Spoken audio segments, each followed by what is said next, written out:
Assalamualaikum warahmatullahi wabarakatuh. Perkenalkan, nama saya Aidi Rahma. Saya dari kelas 11 IPA 3 MAN 5 Bogor akan mempresentasikan tugas sejarah kebudayaan Islam mengenai materi Gerakan Pembaharuan Islam. Gerakan Pembaharuan Islam yaitu sebuah gerakan yang bertujuan untuk mengembalikan kemurnian agama Islam agar sesuai dengan hadis dan sunnah yang biasa dilakukan oleh Nabi Muhammad SAW. Gerakan pembaharuan juga disebut dengan gerakan modernisasi atau gerakan reformasi yang dilakukan untuk menyesuaikan paham-paham keagamaan Islam dalam perkembangan baru diakibatkan oleh kemajuan ilmu pengetahuan dan teknologi modern. Latar belakang terjadinya gerakan pembaharuan Islam. Yang pertama, terkenal setelah munculnya semangat pemikiran dan gerakan pembaharuan Islam. Yang kedua, umat Islam bersifat tidak atau berijtihad mau berpikir. Yang ketiga, gerakan pembaharuan mendapatkan momentum ketika Islam berhadapan dengan modernisasi pada abad ke-19.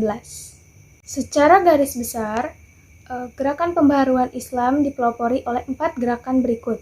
Yang pertama, gerakan Wahabiyah atau Salafiyah dipelopori oleh Muhammad Abdul Wahab tahun 1703 sampai dengan 1787 di Arab.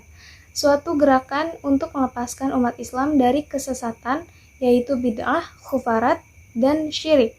Ia juga berpendapat bahwa umat Islam harus kembali pada Islam yang asli. Islam yang dianut adalah Nabi beserta sahabat-sahabatnya.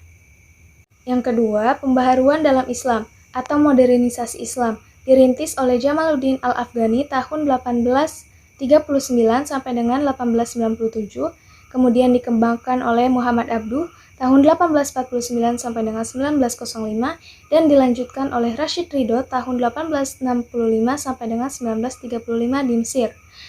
Pada gerakan ini, mereka menolak bersandar pada kejayaan Islam masa lampau dan lebih memilih hikmah-hikmah yang ada, kemudian menghidupkannya di tengah-tengah kaum muslimin dan pemikiran-pemikiran politik, sosial, dan agama secara langsung atau dengan tulisan-tulisan yang disiarkan dalam majalah. Yang ketiga, westernisme dalam Islam atau kebarat-baratan yang dipelopori oleh Sir Ahmad Khan pada tahun 1817 sampai dengan 1898 yang berkembang di India. Gerakan ini adalah gerakan yang mengajak umat Islam untuk menerima pengetahuan Barat dan semua yang datang dari Barat. Yang keempat, sekulerisme dalam Islam dicetuskan oleh Mustafa Kamal tahun 1881 sampai dengan 1838 yang berkembang di Mesir. Gerakan ini harus ada pemisahan antara agama dan pemerintahan. Faktor-faktor pendorong terjadinya gerakan pembaharuan Islam. Yang pertama, kepercayaan terhadap Barat secara keseluruhan yang dialami oleh generasi baru Muslim. Yang kedua, gagalnya sistem sosial yang bertumpu pada kapitalisme dan sosialisme. Yang ketiga, gaya hidup elit sekuler di negara-negara Islam. Yang keempat, hasrat untuk memperoleh kekuasaan di antara segmen kelas menengah yang semakin berkembang yang tidak dapat diakomodasi secara politik.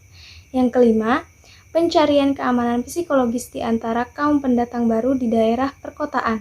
Yang keenam, lingkungan kota.